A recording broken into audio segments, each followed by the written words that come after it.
దేనికి పనికిరావు. కాకపోతే సజ్జలకి ఆటోమేటిక్గా ముందస్తు బెయిల్కి అప్లై చేసుకోవడానికి ఒక సంకేతం అవుతుంది, అంతకు మించి ఏముండదు బేసిక్గా అయితే కనుక. ఎందుకంటే పోలీసులు ఎదుట అంగీకరించారు అనేటటువంటి పాయింట్.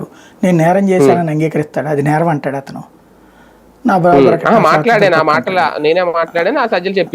అదే అనేది అతను చెప్పాడని ఎవరు చెప్తున్నారు? వీళ్ళ దాంట్లో రాశారు అంతే, వాళ్ళ రిపోర్ట్ లో రాశారు. అతను వచ్చి బయట మాట్లాడి ఉండేవాడు కదా, అది చెప్తే చేశారు, ఏం మాట్లాడలేదు కదా.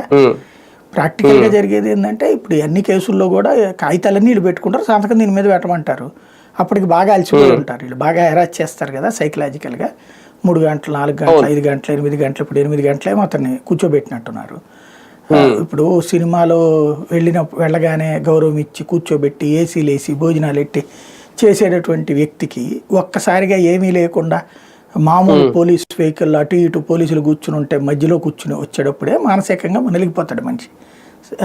ఆ ధనిక మనస్తత్వం ప్లస్ ఆ సెలబ్రిటీ ఉన్నటువంటి వాడు అవమానకరంగా తీసుకొచ్చినప్పుడు సహజంగా సైకలాజికల్ గా చితికిపోతాడు.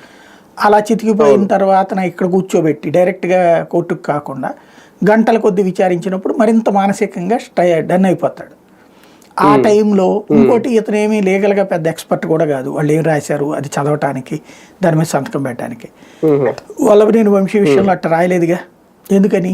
అతను విచారించిన తర్వాత అతను చదివి సంతకం పెడతాడు రిపోర్ట్ మీద.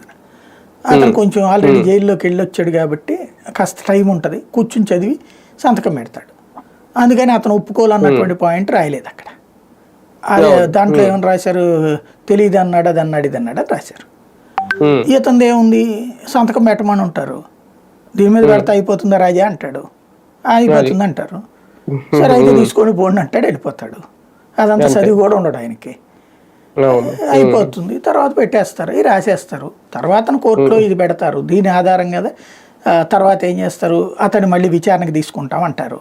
వాస్తవంగా కొంచెం తొందరపడ్డట్టున్నారు. సాధారణంగా ఏంటంటే ముందు అరెస్ట్ చేసి కోర్టులో విచారణకి మళ్ళీ తీసుకుని ఆ తర్వాత విచారణ సందర్భంగా ఈ మొక్క ఇట్లా అతను మాట్లాడిస్తే మాట్లాడని